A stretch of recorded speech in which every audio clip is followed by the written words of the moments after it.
É claro que muitos cristãos estão andando pela vida despreparados. Eles não têm consciência dos esquemas do inimigo e cegos para a batalha espiritual em torno deles ao seu redor. Alguns escovam Satanás como nada mais que um mito, um símbolo de antigas superstições. Outros o imaginam como uma força todo-poderosa, lendo mentes e controlando destinos. Ambos os equívocos são perigosos. A verdade é que Satanás é muito real. Ele é ativo, enganoso e muito mais astuto do que a maioria percebe. Ele não opera com força bruta, mas com sutileza, torcendo as escrituras, plantando sementes de dúvida e manipulando. As emoções são sua ferramenta para afastar as pessoas de Deus. Ele pode não ler sua mente, mas não o subestime. Ele está sempre assistindo e estudando, e sabe exatamente quando e onde atacar. Ele não tem uma visão sobrenatural, ele usa observação cuidadosa e engano. Olhe para Jó. Satanás não conseguia ver o coração de Jó, mas ele ainda o testou. Olhe para Eva. A serpente não leu seus pensamentos, mas ele encontrou as palavras certas para fazê-la questionar a verdade de Deus. E quanto a Peter? Ele era ousado em sua fé.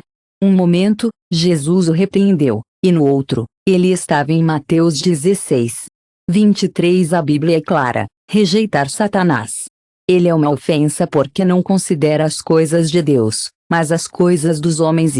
Este versículo revela uma realidade preocupante: Satanás não precisa ler sua mente para influenciá-la. Ele trabalha através da manipulação, meia-verdade e fraquezas da carne. Ignore suas táticas e você se torna um alvo fácil. Subestimá-lo e você se deixa aberto para ataques. Esta não é uma mensagem de medo. É um alerta. A Bíblia nos adverte claramente em 1 Pedro, capítulo 5, seja sóbrio e vigilante. Seu adversário, o diabo, caminha como um leão que ruge, buscando quem ele pode devorar. Pergunte a si mesmo: você está espiritualmente acordado ou está sonolento na armadilha do inimigo? Você realmente entende o que Satanás pode e não pode fazer? Mais importante, você sabe como guardar sua mente, resistir à decepção e permanecer firme na verdade de Deus. Neste estudo, quebraremos 5 verdades bíblicas cruciais sobre o poder de Satanás e suas limitações. Você conhecerá as táticas dele e poderá revidar. Você será fortalecido em sua fé e armado com a palavra de Deus. Verdade número 1: Satanás não é onisciente. A ideia de que Satanás tem poderes divinos e sabe que tudo é um equívoco. Satanás não conhece nossos pensamentos antes de falarmos. Essa crença está errada e enganosa. A Bíblia deixa claro: somente Deus possui onisciência, a capacidade de conhecer todas as coisas, passado, presente e futuro. Não importa o quão enganoso ou astuto Satanás possa ser, ele ainda é um ser criado com limites. Ele não é todo conhecedor, nem todo poderoso, e certamente não está em pé de igualdade com Deus. Desde o início, Satanás almejou o que nunca pode ter: o poder e a autoridade de Deus.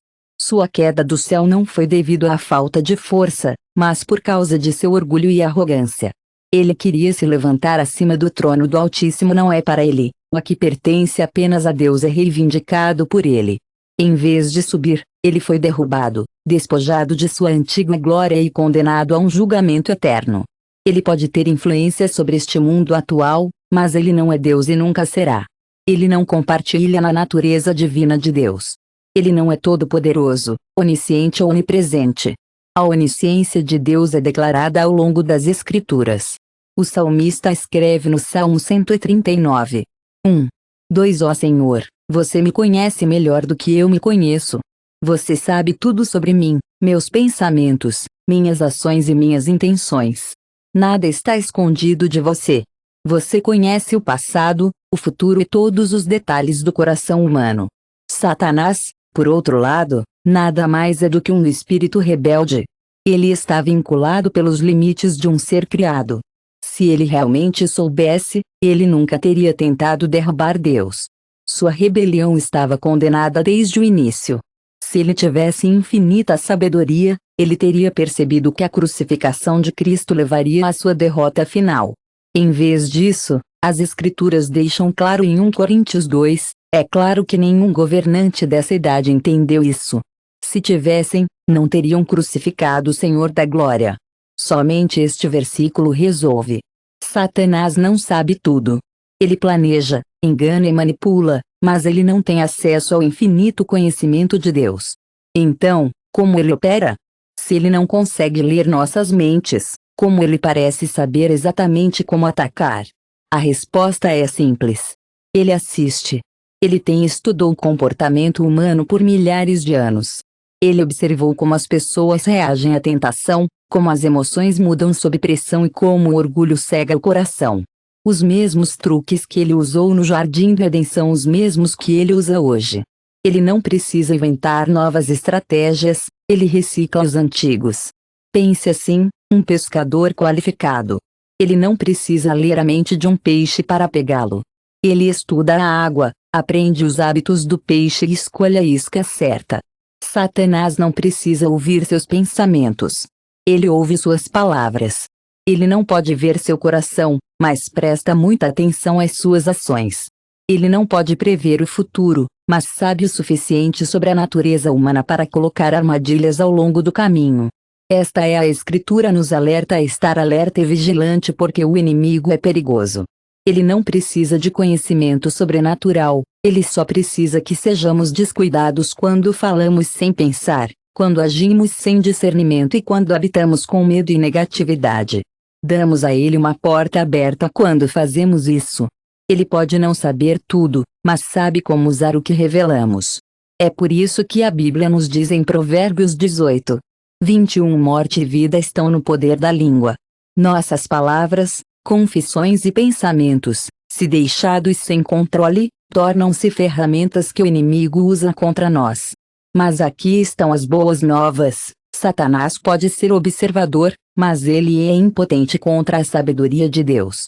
Se permanecermos enraizados nas Escrituras, firmes em oração e vigilantes em guardar nossos corações e mentes, fechamos todas as portas que ele tenta abrir.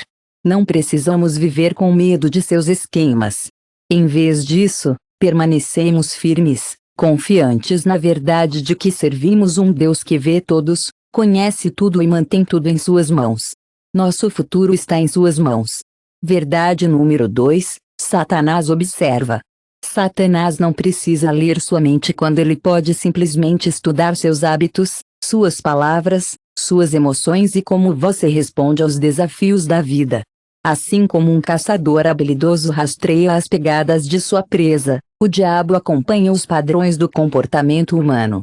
Ele faz isso desde o início dos tempos, assistindo geração após geração se enquadra nas mesmas armadilhas. Ele é um estrategista mestre, um enganador que aprende com o passado e usa o que vê em seu proveito.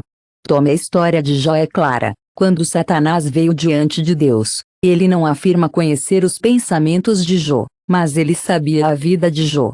Satanás observou que Jó era abençoado, próspero e profundamente dedicado a Deus. Satanás assumiu que, se Jó perdesse tudo, ele se afastaria do Senhor. É por isso que ele acusou o trabalho diante de Deus, dizendo: mas estique sua mão e toque tudo o que ele tem, e ele o amaldiçoará diante de seu rosto. É óbvio o que Satanás está fazendo. Ele está fazendo um palpite calculado, não porque ele pode ver a mente de Jó, mas porque ele estudou cuidadosamente o trabalho. Ele assume que a fé de Jó está ligada às suas bênçãos, então ele ataca a sua riqueza, saúde e família, na esperança de quebrá-lo. Satanás ainda usa essas mesmas táticas hoje. Ele observa como reagimos quando a vida fica difícil. Ele ouve as palavras que falamos em frustração. Ele toma nota das tentações em que caímos quando estamos cansados, desencorajados ou sobrecarregados. Ele não pode plantar pensamentos diretamente em nossas mentes, mas pode sussurrar mentiras, sugerir ideias e usar influências externas para nos desviar. É por isso que a Bíblia nos alerta em Romanos 12:2: você não deve estar em conformidade com este mundo, você deve ser transformado pela renovação de sua mente. Se nossos pensamentos são moldados pela verdade de Deus, em vez das pressões do mundo, fechamos a porta da influência do inimigo. Veja como Jesus lidou com isso no deserto. Depois de jejuar por 40 dias, ele estava fisicamente fraco, com fome e exausto. Satanás não precisava ler sua mente para ver isso, ele simplesmente observou e atingiu onde achava que Jesus era mais vulnerável. Se você é o Filho de Deus, comande essas pedras para se tornarem pães de pão. Satanás viu o estado físico de Jesus e tentou explorá-lo, mas Jesus não deixou suas circunstâncias ditar sua obediência. Ele respondeu com a palavra de Deus. É por isso que é tão importante proteger nossas palavras e ações. O inimigo não pode ouvir nossas orações silenciosas, mas ele pode ouvir o que falamos em voz alta. Ele não conhece nossos medos mais profundos, a menos que os revelemos através de nossas reações. Ele não conhece nossas fraquezas, a menos que nos colocemos repetidamente em situações vulneráveis. É por isso que as Escrituras nos dizem em 2 Coríntios 10, 5, capturam todos os pensamentos e obedecem a Cristo. A batalha não é apenas resistir à tentação externa, é sobre recusar para dar uma posição a Satanás. Através do que revelamos em nossas vidas diárias, vemos isso se desenrolar. Na vida de Pedro, vemos isso de uma maneira clara. Em um momento, Pedro declara ousadamente Jesus como Cristo, o Filho do Deus vivo. Mas logo depois, quando Jesus fala de sua vinda sofrimento, Pedro o repreende, dizendo: seja de você, Senhor. Isso nunca acontecerá com você. Jesus reconhece imediatamente a verdadeira fonte por trás do pensamento de Pedro. Responde: fique atrás de mim, Satanás. Você é um obstáculo para mim, porque não está definindo sua mente nas coisas de Deus, mas nas coisas do homem. Satanás não colocou essas palavras diretamente na mente de Pedro, ele simplesmente influenciou o pensamento de Pedro apelando às suas emoções. Pedro queria proteger Jesus, mas ele não entendeu o plano completo de Deus. Em sua compaixão equivocada, ele jogou direto nas mãos do inimigo. É por isso que o discernimento é crucial quando um pensamento entra em nossa mente, seja medo, dúvida, raiva ou tentação. Precisamos nos perguntar: a palavra de Deus é clara, não devemos ser enganados pelas mentiras de Satanás. Satanás não pode nos forçar a acreditar neles, mas devemos ter cuidado para não aceitá-los como verdade. Devemos estar fundamentados nas Escrituras, renovando constantemente nossas mentes e mantendo alerta sobre as táticas sutis do inimigo. Satanás observa, estuda e manipula, mas ele ainda é limitado. Ele não é Deus, nem todo conhecimento, nem todos poderosos, e ele não tem controle sobre aqueles que permanecem firmes na verdade da palavra de Deus. Verdade número 3, somente Deus sabe. O coração é enganoso acima de todas as coisas. Está desesperadamente doente. Há apenas quem vê as coisas como realmente são. Somente Deus conhece as profundezas do coração humano, os pensamentos secretos que ninguém mais pode ouvir. Podemos nem nos entender completamente. Satanás é um observador que estuda comportamento humano e prevendo padrões. Ele não possui a capacidade de procurar no coração que Deus sozinho possui. A Bíblia é clara sobre isso. O profeta Jeremias declarou em Jeremias 17, 9-10: o coração é enganoso acima de todas as coisas e desesperadamente doente. Somente o Senhor pode entender isso. Ele procura no coração e testa a mente. Esta passagem nos lembra duas coisas. Primeiro, que nossos corações estão quebrados e propensos a 9-10: o coração é enganoso acima de todas as coisas e desesperadamente doente. Quem pode entender isso? No Senhor, procuro o coração e testo a mente. Esta passagem nos lembra duas coisas. Primeiro, que nossos corações estão quebrados e propensos a enganos e, segundo, que somente Deus realmente sabe o que está sob a superfície. Podemos enganar os outros, podemos até nos enganar, mas nunca podemos enganar Deus. Veja o rei Davi, por exemplo. Ele foi chamado de homem após o coração de Deus, mas ele estava longe de ser perfeito. Quando ele pecou com Batseba e orquestrou a morte de seu marido Uria, ele parecia ter cobrindo bem seus trilhos. Mas enquanto as pessoas só veem a aparência externa, Deus parece mais profundo. O profeta Natan confrontou Davi, expondo o que havia sido feito em segredo. Davi, em vez de dar desculpas, respondeu com um choro sincero de arrependimento: Cria em mim um coração limpo, ó Deus, e renova um espírito certo dentro de mim. Sem pecado, por mais bem oculto, está sempre escondido de Deus. Esta verdade é um aviso e um conforto. É um aviso porque nos lembra que não existe um pecado privado diante de Deus. Podemos dizer as palavras certas e executar as ações certas, mas Deus vê tudo. As pessoas colocam uma frente justa para os deveres religiosos, mas se nossos corações não são realmente entregues, Deus sabe. Jesus repreendeu os fariseus por esse mesmo motivo, chamando-os de túmulos caiados de branco, limpar do lado de fora, mas cheio de morte por dentro. Deus não está impressionado com as aparências externas. Ele procura sinceridade. Essa verdade também é um conforto, porque significa que Deus nos conhece, mesmo quando não nos entendemos completamente. Você já sentiu que ninguém realmente entende? Você não está sozinho. Você já teve pensamentos e emoções tão complexas que não poderia colocá-las em palavras. Deus vê tudo. Ele conhece seus medos, seus encargos, suas orações não ditas. Ele conhece a dor por trás do seu sorriso e a batalha que você luta em silêncio quando os outros o entendem mal, quando as palavras falham em você, quando você não sabe como orar. O Senhor procura seu coração e interceda por você. É por isso que as Escrituras nos dizem em Romanos 8:26 da mesma forma, o Espírito nos ajuda em nossa fraqueza. Devemos reconhecer que nem sempre sabemos o que orar, mas o próprio Espírito intercede para nós com gemidos muito profundos para palavras. Esta é uma verdade incrível, mesmo quando nossas orações estão quebradas e sem palavras, Deus ouve. Se somente Deus conhece o coração, devemos ter cuidado para não julgar os outros com base no que vemos na superfície. Com que frequência assumimos que conhecemos as intenções de alguém? Com que rapidez rotularmos as pessoas com base em suas ações sem saber o que está acontecendo em seus corações? Somente o Senhor tem autoridade para julgar os motivos. Ele vê o quadro inteiro. A diferença entre um crente em dificuldades e um coração endurecido é claro. O primeiro sabe quando o fracasso é o resultado de uma fraqueza momentânea, e não um padrão de rebelião. É por isso que Jesus alertou em Mateus 7:1, não julgue, que você não seja julgado. Isso não significa que devemos ignorar o pecado ou nos recusar a defender os padrões morais. A diferença entre um crente em dificuldades e um coração endurecido é claro. O primeiro reconhece o fracasso como resultado de uma fraqueza momentânea, enquanto o último vê como um padrão recorrente de rebelião.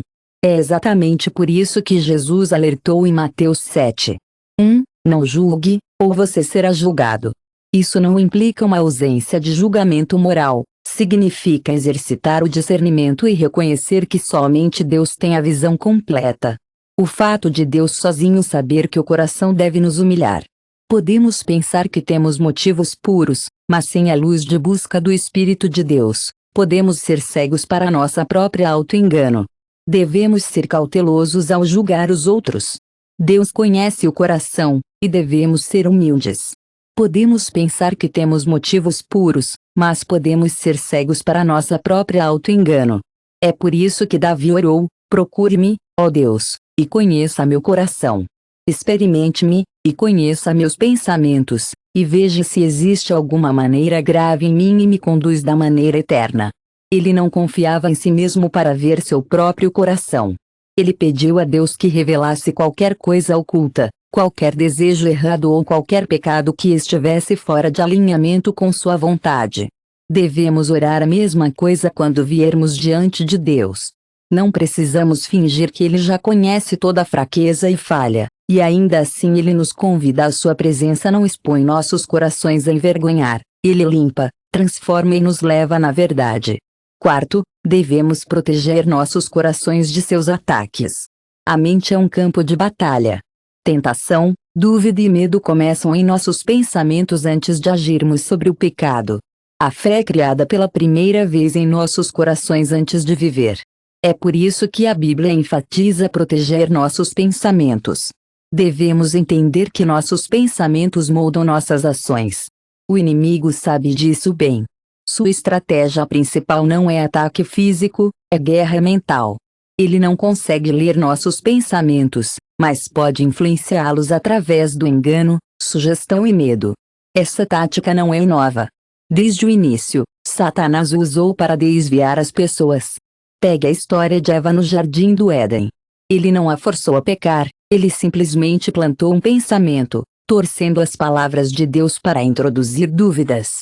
Deus não disse: "Você não deve comer de nenhuma árvore no jardim." Esta pergunta fez Eva duvidar do que ela sabia ser verdadeira. Deus não controlou sua decisão, mas ele manipulou seus pensamentos até que ela acreditava em uma mentira. Ele ainda faz a mesma coisa hoje. O inimigo sussurra dúvida sobre o amor de Deus, suas promessas e sua fidelidade. O inimigo espera que esses pensamentos moldem nossas crenças e ações. É por isso que as Escrituras nos pedem repetidamente a assumir o controle de nossas mentes, conforme declarado em Colossenses 3, concentre seus pensamentos sobre as coisas acima, não nas coisas terrenas. Seus pensamentos determinam a direção da sua vida. Se você se concentrar no medo, preocupação, tentação e desejos egoístas, seu coração cairá de Deus. Mas se você consertar sua mente em Cristo, sua verdade e suas promessas, você será fortalecido e protegido dos esquemas do inimigo. Jesus deixou claro: o pecado não é apenas sobre ações externas, começa adentro.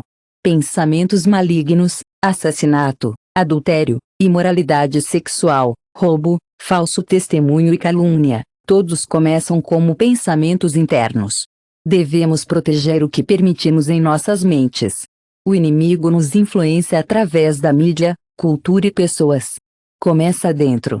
Pensamentos malignos, assassinato, adultério, imoralidade sexual, roubo, falso testemunho e calúnia, todos começam como pensamentos internos. Devemos proteger o que permitimos em nossas mentes. O inimigo nos influencia através da mídia, cultura e pessoas. Às vezes, bem, se não filtrarmos nossos pensamentos através da verdade de Deus, corremos o risco de ser enganados. Mas aqui estão as boas notícias: Deus nos deu tudo o que precisamos para proteger nossas mentes. Um dos nossos as armas mais poderosas é a sua palavra. Quando Jesus foi tentado no deserto, ele não discutiu com Satanás ou. Aqueles que plantam sementes de dúvida e medo devem ser identificados e resistidos.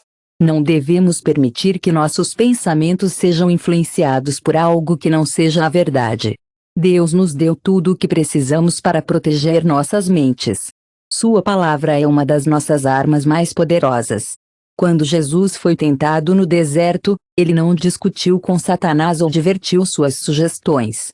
Ele simplesmente respondia com as Escrituras toda vez que o diabo torcia a verdade. Jesus rebateu com: "Está escrito." Este é um modelo que devemos seguir. Quando o medo, a tentação ou a negatividade tenta se instalar, devemos combatê-lo com a verdade das Escrituras. A oração é outra defesa poderosa. Filipenses 4, quando o medo, a tentação ou a negatividade tentam se preparar, combate-o com a verdade das Escrituras. A oração é outra defesa poderosa. Filipenses 4. 6 nos diz para não ficarmos ansiosos com nada, mas, em todas as situações, orar e petição com o dia de ação de graças, apresentando nossos pedidos a Deus. A oração substitui a ansiedade por paz e preocupação com a confiança. Não se trata apenas de falar palavras no ar, está envolvido em guerra espiritual. Quando entregamos nossos pensamentos a Deus, o inimigo perde o controle. A presença do Espírito Santo, Jesus, é talvez uma das maiores proteções contra os ataques do inimigo.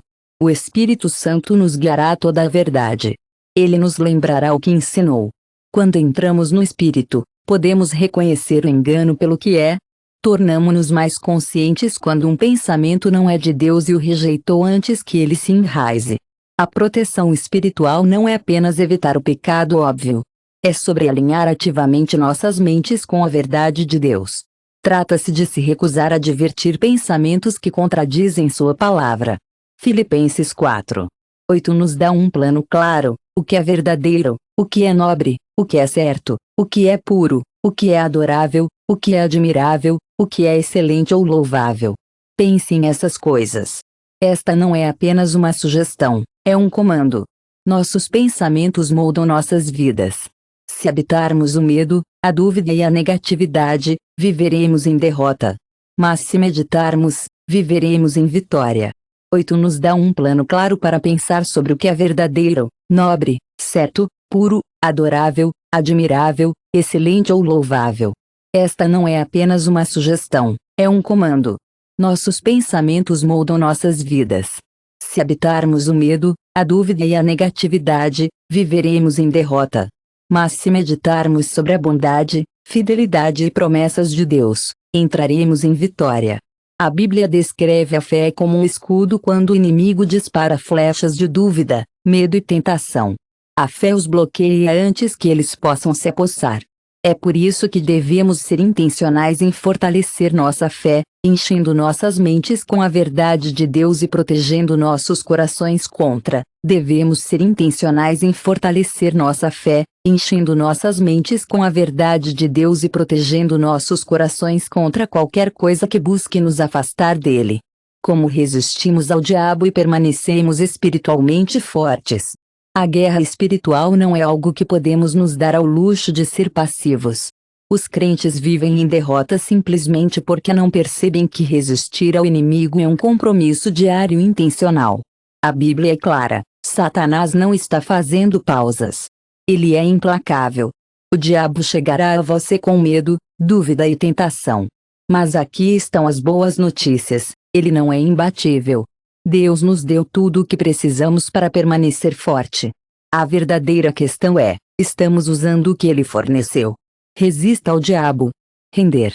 Tiago 4:7 deixa claro: envie a Deus, resista ao diabo e ele fugirá. Observe o pedido: o envio vem primeiro e depois resistência. Muitas pessoas tentam lutar contra a tentação enquanto ainda pecavam, flertando com compromisso ou vivendo à beira da obediência.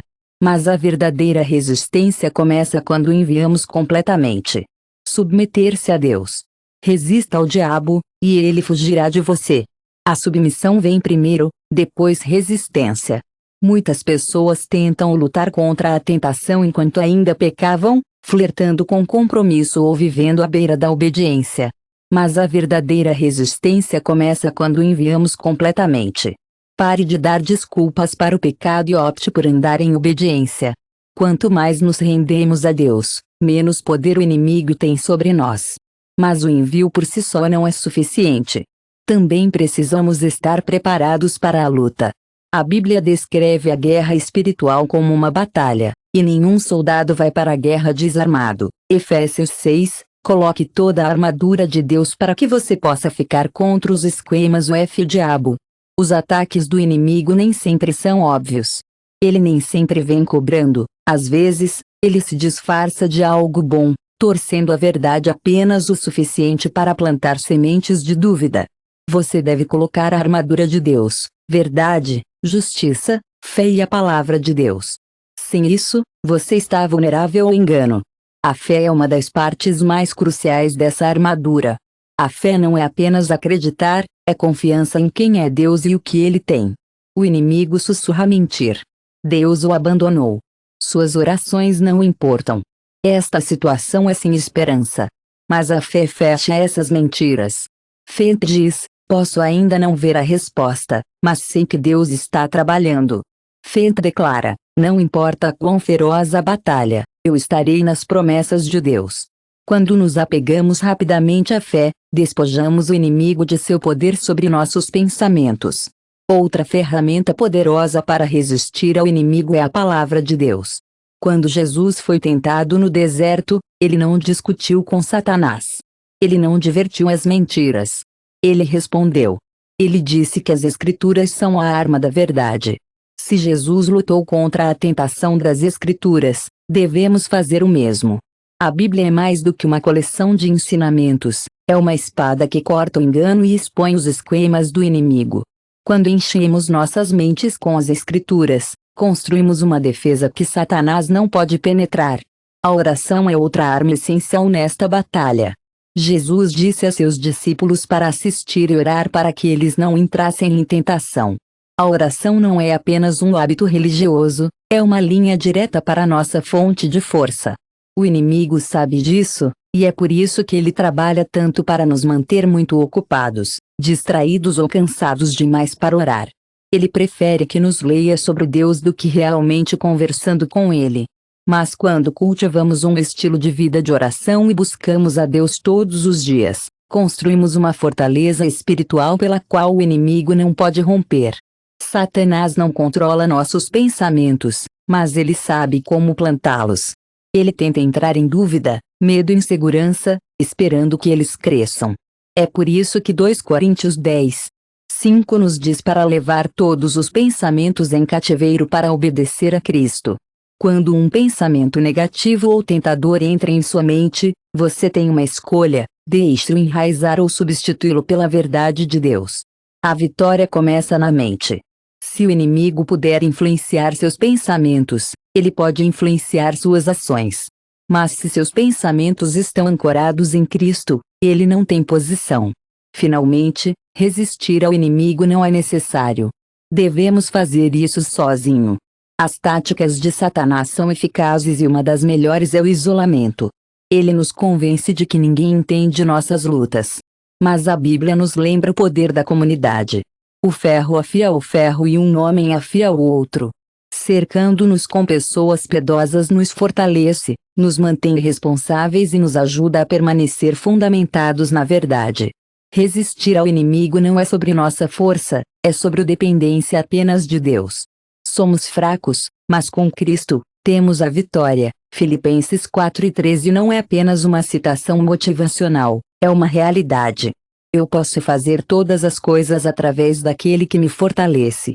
Então, aqui está o desafio: estamos resistindo ativamente ao inimigo, ou que estamos em que se trocamos, quando se trata de que nós, quando se trata de que não é que é fiel. De perto, o inimigo não tem escolha a não ser fugir. Luta com o poder da verdade de Deus.